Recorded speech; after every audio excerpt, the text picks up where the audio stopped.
मातली के द्वारा भगवान शिव और श्री विष्णु की महिमा का वर्णन। मातली को विदा करके राजा ययाति का वैष्णव धर्म के प्रचार द्वारा भूलोक को वैकुंठ तुल्य बनाना तथा ययाति के दरबार में काम आदि का नाटक खेलना। ययाति बोले, मातले, तुमने धर्म और अधर्म सबका उत्तम प्रकार से वर्णन किया। अब देवताओं के लोकों की स्थिति का वर्णन करो, उनकी संख्या बताओ। जिस पुण्य के प्रसंग से जिसने जो लोक प्राप्त किया हो उसका भी वर्णन करो। मातली ने कहा, राजन, देवताओं के लोक भावमय हैं।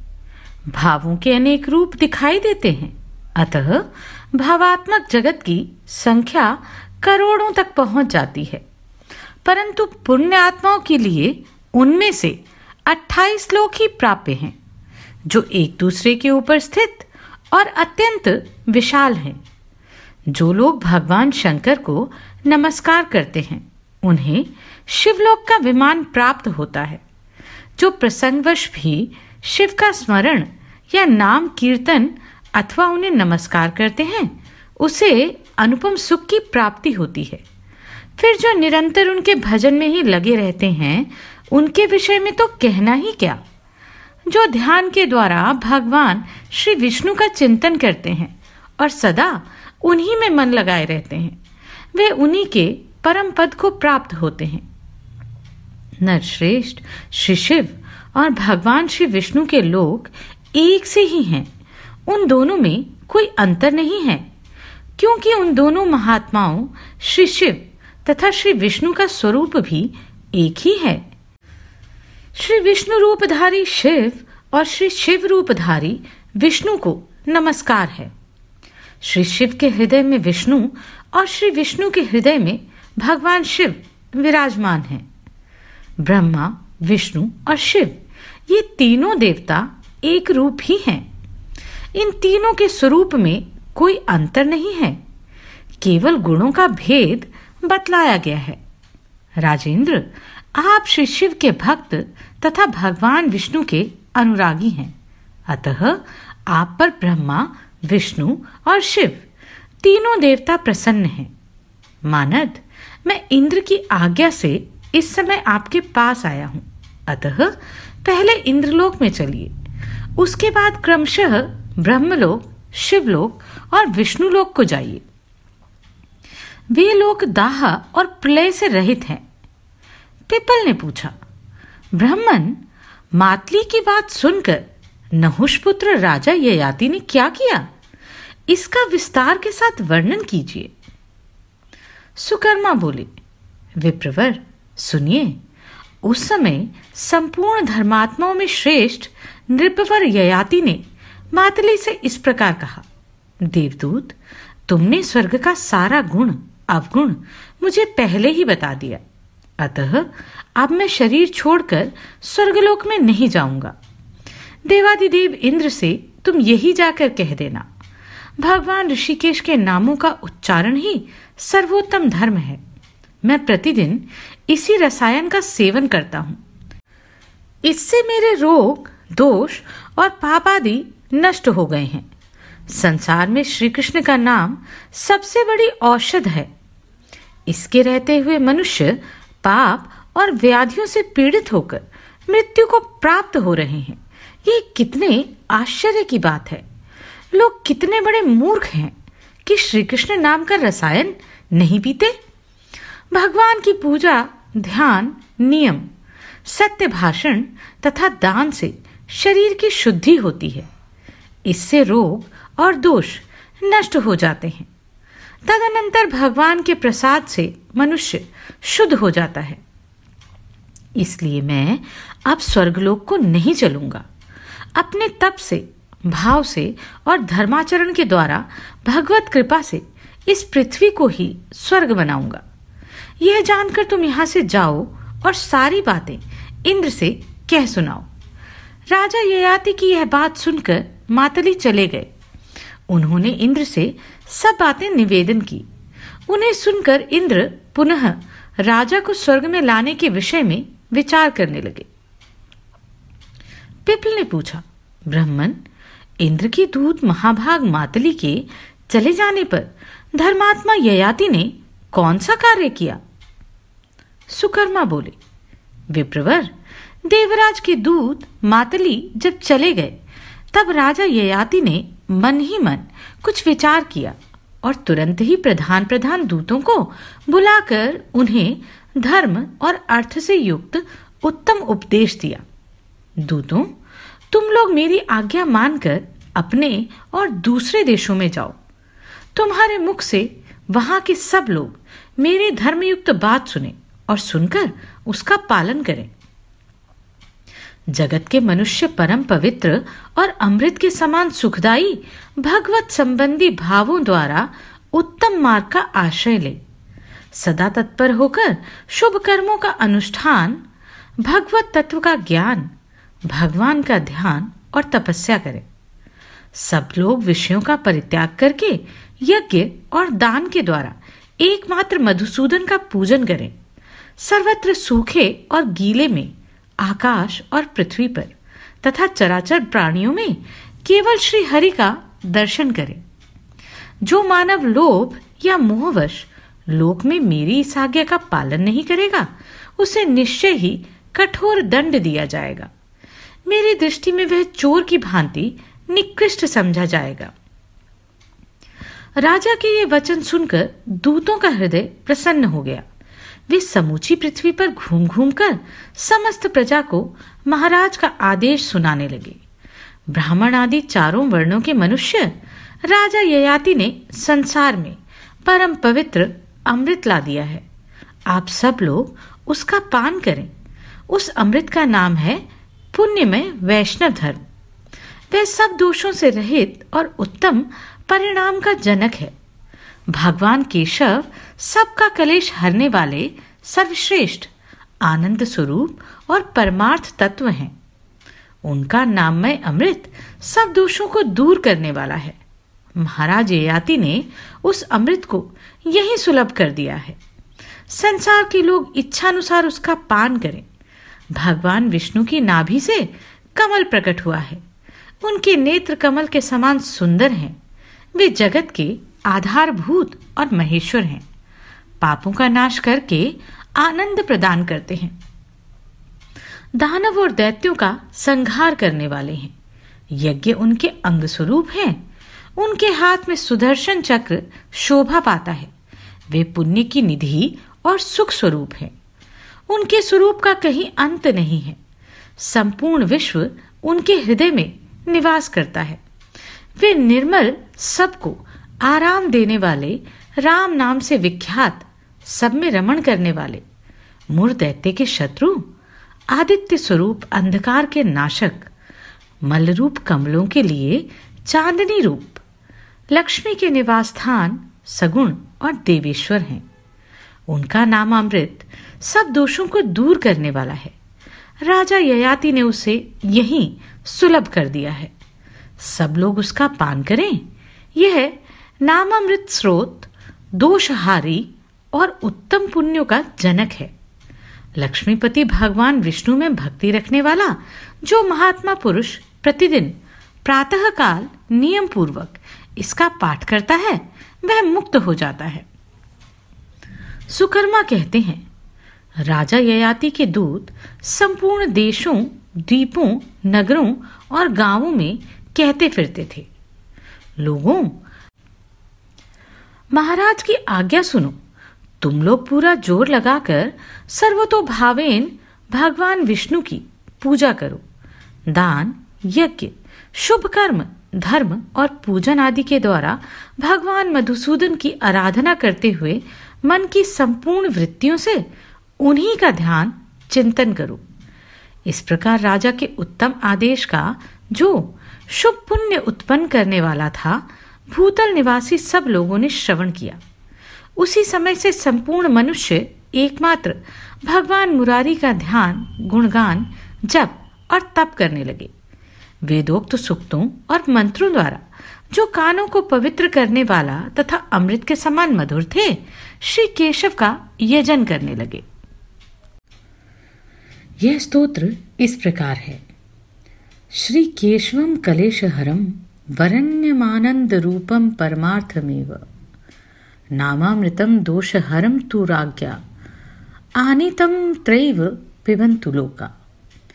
श्री पद्मनाभम कमलेक्षणम च आधार रूपम जगताम महेशम नामामृतम दोषहरम तु राज्ञा आनीतम त्रैव पिबन्तु लोका। पापापहम व्याधि विनाश रूपम आनंदम दानव दैत्य नाशम नामामृतम दोषहरम तु राज्ञा आनीतम त्रैव पिबन्तु लोका। यज्ञांग रूपम च रथांग पाणिम पुण्याकरम सौख्यमनंत रूपम नामामृतम दोषहरम तु राज्ञा आनीतम त्रैव पिबन्तु लोका। विश्वाधिवासम विमलम विरामम रामाभिधानम रमणम मुरारिम नामामृतम दोषहरम तु राज्ञा आनीतम त्रैव पिबन्तु लोका। आदित्य रूपम तमसाम विनाशम चंद्र प्रकाशम मल पंकजानम नामामृतम दोषहरम तु राज्ञा आनीतम त्रैव पिबन्तु लोका। शंखपाणिम मधुसूदनाख्यम तम श्रीनिवासम सगुणम सुरेशम नामामृतम दोषहरम तु राज्ञा आनीतम त्रैव पिबन्तु लोका। नामामृतम दोषहरम सुपुण्यधित्य यो माधव विष्णु भक्त प्रभात काले नियतो महात्मा सह यदि मुक्तिम ना किम कारणम च। वेदोक्त सूक्तों और मंत्रों द्वारा जो कानों को पवित्र करने वाले तथा अमृत के समान मधुर थे, श्री केशव का यजन करने लगे। उनका चित्त सदा भगवान में ही लगा रहता था। वे समस्त विषयों और दोषों का परित्याग करके व्रत, उपवास, नियम और दान के द्वारा भक्ति पूर्वक जगन निवास श्री विष्णु का पूजन करते थे। राजा का भगवत आराधन संबंधी आदेश भूमंडल पर प्रवर्तित हो गया। सब लोग वैष्णव प्रभाव के कारण भगवान का यजन करने लगे। यज्ञ विधि को जानने वाले विद्वान नाम और कर्मों के द्वारा श्री विष्णु का यजन करते थे और उन्हीं के ध्यान में संलग्न रहते थे। उनका सारा उद्योग भगवान के लिए ही होता था। वे विष्णु पूजा में निरंतर लगे रहते थे। जहां तक ये सारा भूमंडल है और जहां तक प्रचंड किरणों वाले भगवान सूर्य तपते हैं, वहां तक समस्त मनुष्य भगवत भक्त हो गए। श्री विष्णु के प्रभाव से उनका पूजन, स्तवन और नाम कीर्तन करने से सबके शोक दूर हो गए। सभी पुण्यात्मा और तपस्वी बन गए। किसी को रोग नहीं सताता था। सबके सब दोष और रोष से शून्य तथा समस्त ऐश्वर्यों से संपन्न हो गए। महाभाग उन लोगों के घरों के द्वारों पर सदा ही पुण्यमय कल्प वृक्ष और समस्त कामनाओं को पूर्ण करने वाली गौएं रहती थी। उनके घर में चिंतामणि नाम की मणि थी, जो परम पवित्र और संपूर्ण मनोरथों को पूर्ण करने वाली मानी गई है। भगवान विष्णु की कृपा से पृथ्वी के समस्त मानव सब प्रकार के दोषों से रहित हो गए। पुत्र तथा पौत्र उनकी शोभा बढ़ाते थे। वे मंगल से युक्त परम पुण्यात्मा, दानी, ज्ञानी और ध्यान परायण थे। धर्म के ज्ञाता महाराज ययाति के शासन काल में दुर्भिक्ष और व्याधियों का भय नहीं था। मनुष्यों की अकाल मृत्यु नहीं होती थी। सब लोग विष्णु संबंधी व्रतों का पालन करने वाले और वैष्णव थे। भगवान का ही ध्यान और उन्हीं के नामों का जप उनकी दिनचर्या का अंग बन गया था। वे सब लोग भाव भक्ति के साथ भगवान की आराधना में तत्पर रहते थे। द्विजश्रेष्ठ, उस समय सब लोगों के घरों में तुलसी के वृक्ष और भगवान के मंदिर शोभा पाते थे। सबके घर साफ सुथरे और चमकीले थे तथा उत्तम गुणों के कारण दिव्य दिखाई देते थे। सर्वत्र वैष्णव भाव छा रहा था। नाना प्रकार के मांगलिक उत्सवों का दर्शन होता था। विप्रवर, भूलोक में सदा शंखों की ध्वनियां सुनाई देती थी, जो आपस में टकराया करती थी। वे ध्वनियां समस्त दोषों और पापों का विनाश करने वाली थी। भगवान विष्णु में भक्ति रखने वाली स्त्रियों ने अपने अपने घर के द्वार पर शंख, स्वास्तिक और पद्म की आकृतियां लिख रखी थी। सब लोग केशव का गुणगान करते थे। कोई हरि और कोई मुरारी का उच्चारण करता, तो कोई श्रीश, अच्युत तथा माधव का नाम लेता था। कितने ही श्री नरसिंह, कमलनयन, गोविंद, कमलापति, कृष्ण और राम नाम की रट लगाते हुए भगवान की शरण में जाते, मंत्रों के द्वारा उनका जप करते तथा पूजन भी करते थे। सब के सब वैष्णव थे, अतः श्री विष्णु के ध्यान में मग्न रहकर उन्हीं को दंडवत प्रणाम किया करते थे। कृष्ण, विष्णु, हरि, राम, मुकुंद, मधुसूदन, नारायण, ऋषिकेश, नरसिंह, अच्युत, केशव, पद्मनाभ, वासुदेव, वामन, वाराह, कमठ, मत्स्य, कपिल, सुराधिप, विश्वेश, विश्वरूप, अनंत, अनघ, शुचि, पुरुष, पुष्कारक्ष, श्रीधर, श्रीपति, हरि, श्रीद, श्रीश, श्रीनिवास, सुमोक्ष, मोक्षद और प्रभु। इन नामों का उच्चारण करते हुए पृथ्वी के समस्त मानव, बाल, वृद्ध और कुमार भी भगवान का भजन करते थे।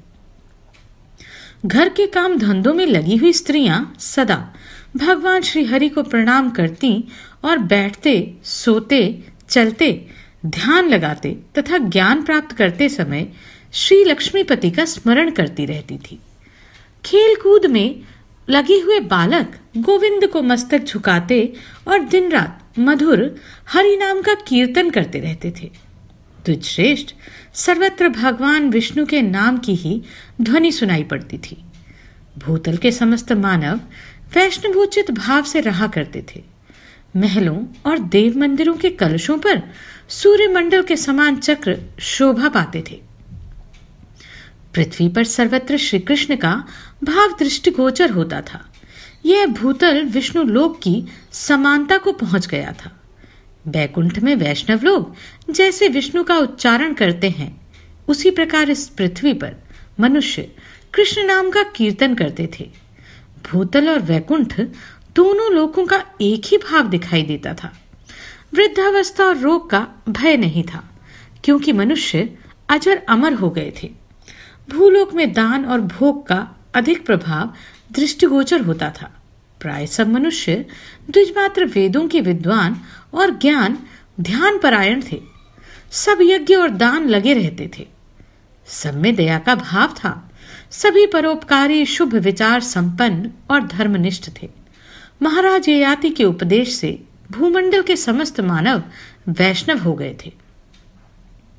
भगवान श्री विष्णु कहते हैं, नृपश्रेष्ठ वेन, नुहुष पुत्र महाराज ययाति का चरित्र सुनो। वे सर्वधर्म परायण और निरंतर भगवान विष्णु में भक्ति रखने वाले थे। उन्हें इस पृथ्वी पर रहते 1,00,000 वर्ष व्यतीत हो गए, परंतु उनका शरीर नित्य नूतन दिखाई देता था, मानो वे 25 वर्ष के तरुण हों। भगवान विष्णु के प्रसाद से राजा ययाति बड़े ही प्रशस्त और प्रौढ़ हो गए। भूमंडल के मनुष्य कामनाओं के बंधन से रहित होने के कारण यमराज के पास नहीं जाते थे। वे दान पुण्य से सुखी थे और सब धर्मों के अनुष्ठान में संलग्न रहते थे। जैसे ध्रुवा और वटवृक्ष पृथ्वी पर विस्तार को प्राप्त होते हैं, उसी प्रकार वे मनुष्य पुत्र पौत्रों के द्वारा वृद्धि को प्राप्त हो रहे थे। मृत्यु रूपी दोष से हीन होने के कारण वे दीर्घ जीवी होते थे। उनका शरीर अधिक काल तक दृढ़ रहता था। वे सुखी थे और बुढ़ापे का रोग उन्हें छू भी नहीं गया था। पृथ्वी के सभी मनुष्य 25 वर्ष की अवस्था के दिखाई देते थे। उनका आचार विचार सत्य से युक्त था। सभी भगवान के ध्यान में तन्मय रहते थे। समूची पृथ्वी पर जगत में किसी की मृत्यु नहीं सुनी जाती थी। किसी को शोक नहीं देखना पड़ता था। कोई भी दोष से लिप्त नहीं होते थे। इस समय इंद्र ने कामदेव और गंधर्वों को बुलाया तथा उनसे इस प्रकार कहा, तुम सब लोग मिलकर ऐसा कोई उपाय करो जिससे राजा ययाति यहां आ जाए। इंद्र के यूं कहने पर कामदेव आदि सब लोग नट के वेश में राजा ययाति के पास आए और उन्हें आशीर्वाद से प्रसन्न करके बोले, महाराज, हम लोग एक उत्तम नाटक खेलना चाहते हैं। राजा ययाति ज्ञान विज्ञान में कुशल थे। उन्होंने नटों की बात सुनकर सभा एकत्रित की और स्वयं भी उसमें उपस्थित हुए। नटों ने विप्र रूपधारी भगवान वामन के अवतार की लीला उपस्थित की। राजा उनका नाटक देखने लगे। उस नाटक में साक्षात कामदेव ने सूत्रधार का काम किया। वसंत पारिपार्श्वक बना और वल्लभ को प्रसन्न करने वाली रति नटी के वेश में उपस्थित हुई। नाटक में सब लोग पात्र के अनुरूप वेश धारण किए अभिनय करने लगे। मकरंद अर्थात वसंत ने महाप्राग राजा ययाति के चित्त को क्षोभ में डाल दिया। इस क्षोभ के कारण ययाति की क्या दशा हुई जानते हैं अगले अध्याय में।